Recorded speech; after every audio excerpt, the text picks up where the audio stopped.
Hello दोस्तों, स्वागत है आपका मेरे एक नए व्लॉग में। और ये व्लॉग स्टार्ट हो रहा है मेरे जो चिकन पॉक्स स्टार्ट हुआ था उसका नेक्स्ट वीडियो है ये। तो इतने दिन मुझे चिकन पॉक्स हुआ था तो मैं कोई वीडियो बना नहीं पाई हूँ, तो अभी इतना रह रहा है ये। और इनमें मुझे लगाना पड़ रहा है नारियल तेल। कहीं कहीं पे लगाया है, लेकिन अब मैं सोच रही हूँ ये ऐसा करके पूरा ही चुपेड़ देती हूँ। क्यों सब जगह हो रहा है।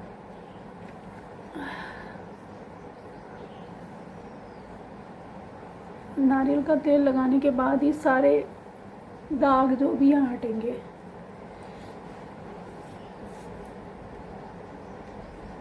ये देखो, अब ये सब ऐसे निशान हो गए हैं। क्रीम दे रखी है लगाने के लिए, लेकिन मैं यही लगा रही हूँ। बहुत ड्राई हो गई है स्किन। मेरी ऑयली स्किन थी, लेकिन चिकन पॉक्स के बाद मेरी स्किन ड्राई हो रही है। तो जब तक ये फिर से ऑयली स्किन नहीं होती है तब तक मुझे नारियल का तेल लगाते रहना पड़ेगा। इतने दिन मेरा फेस ऐसा हो रखा था, दिखाने लायक नहीं, इसलिए मेरे ब्लॉग्स नहीं आ रहे थे। तो अभी मैंने नहा लिया है, अब मैं जा रही हूँ घास काटने के लिए। उसके बाद मैं वीडियो बनाऊँगी कि मेरे साथ चिकन पॉक्स में क्या क्या हुआ था, मेरे एक्सपीरियंस बताऊँगी मैं। क्योंकि अगली बार अगर किसी को भी चिकन पॉक्स होते हैं तो उसको हेल्प हो जाएगी कि क्या क्या सावधानियाँ बरतनी चाहिए। तो मिलते हैं आपसे थोड़ी देर में। बहुत गंदे दाग हो गए हैं, पर क्या कर सकते हैं, लाइफ में एक न एक बार हर किसी को होते हैं चिकन पॉक्स। तो मिलते हैं अभी थोड़ी देर में। अब मैं बताती हूँ कि चिकन पॉक्स में क्या करना चाहिए और क्या नहीं। मैंने चिकन पॉक्स को बहुत नॉर्मल लिया था कि नॉर्मल है, 2-3 दिन में ठीक हो जाएगा, लेकिन बैंड हो जाएगी।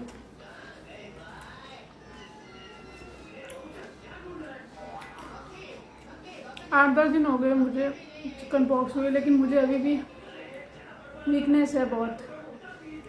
खीरा मुझे शुरू से ही पसंद है, तो चिकन पॉक्स में ये अच्छी चीज़ है, ठंडक है। अभी भी अगर चिकन पॉक्स हो तो चिकन पॉक्स में धूप में तो बिल्कुल नहीं जाना है, और एक बंद कमरे में जिसमें अंधेरा हो रखा हो।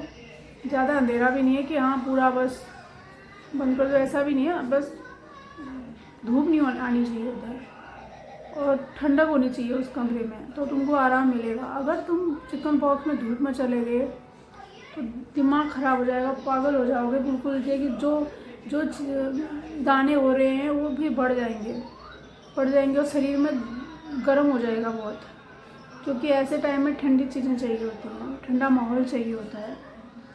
तो मेरा ऐसे ही हुआ था, मैं हॉस्पिटल गई थी, तो वहाँ धूप हो रही थी बहुत। धूप में मेरे को ऐसा हुआ कि बस इमरजेंसी में जाना पड़ता है मुझे। तो जब मैं वहाँ छाया में बैठी थी तब आराम आ रहा था, धूप में जा रही हूँ तो फिर वैसी हालत हो जा रही थी। तो इसमें ये है कि आप अंदर कमरे में मस्त बैठो जहाँ ठंडा हो रहा है। और दूसरी चीज़ इसमें ये है कि आपने खटाई, मिर्च मसाला और लहसुन प्याज तो वैसे मुझे कह रहे थे कि माता आती है तो लहसुन प्याज नहीं खाना चाहिए, लेकिन लहसुन प्याज का मुझे असली मतलब ये लगता है कि वो गर्म होती हैं, तो गर्म होती है तो इस वजह से वो नहीं खानी चाहिए। लहसुन तो बिल्कुल भी नहीं, उसकी तासीर गर्म होती है, तो इसमें गर्म तासीर वाली नहीं लेनी है। और तेल का छोंक भी नहीं लेना चाहिए, कहते हैं इसमें सादा खाना खाना है, कुछ उबला हुआ। तो अगर ऐसा खाना हम खाएंगे तो फिर जल्दी आराम होगा। और जो दाने होते हैं उसमें खुजली होने लग जाती है अगर हमने ज़्यादा मसाले वाला और तली चीज़ें, गर्म चीज़ें खाई तो उनमें बहुत खुजली होने लग जाती है, उनमें दर्द होने लग जाता है। तो मैंने भी खाई थी शुरू में ऐसी चीज़ें, तो मेरी तकलीफ़ बढ़ गई थी, इसलिए बाद में समझ में आ गया था मुझे। और दवाइयाँ लेनी है, कुछ लोग कहते हैं कि इसमें दवाइयाँ भी नहीं लेनी चाहिए, पर दवाइयाँ लेनी चाहिए। मैं दवाइयों पे बिलीव करती हूँ। ये माता जो है ये अपनी जगह ये ठीक है, ये भी अपनी जगह ठीक है, लेकिन पहले दवाइयाँ जितनी ज़्यादा हो सके ऐसी ठंडी चीज़ें खाओ। खीरा हो गया, नींबू पानी हो गया, शिकंजी हो गया, ऐसी चीज़ें ज़्यादा लो जिससे शरीर में ठंडक हो और जो दाने हो उनमें खुजली ना हो, जलन ना हो। चाय भी नहीं पीना है। मुझे चाय बहुत पसंद है, लेकिन इस टाइम पे मैंने चाय भी छोड़ दी थी। मैंने कहा बस जैसे जैसे ठीक होना है मुझे। और 8-10 दिन तक कमरे के अंदर बंद रहना बहुत बड़ी बात है,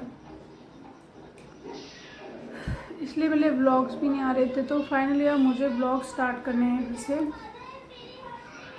5-6 दिन हो गए मेरे व्लॉग नहीं आए, तो इसलिए अब डेली व्लॉग्स आएंगे मेरे 2 दिन छोड़ के।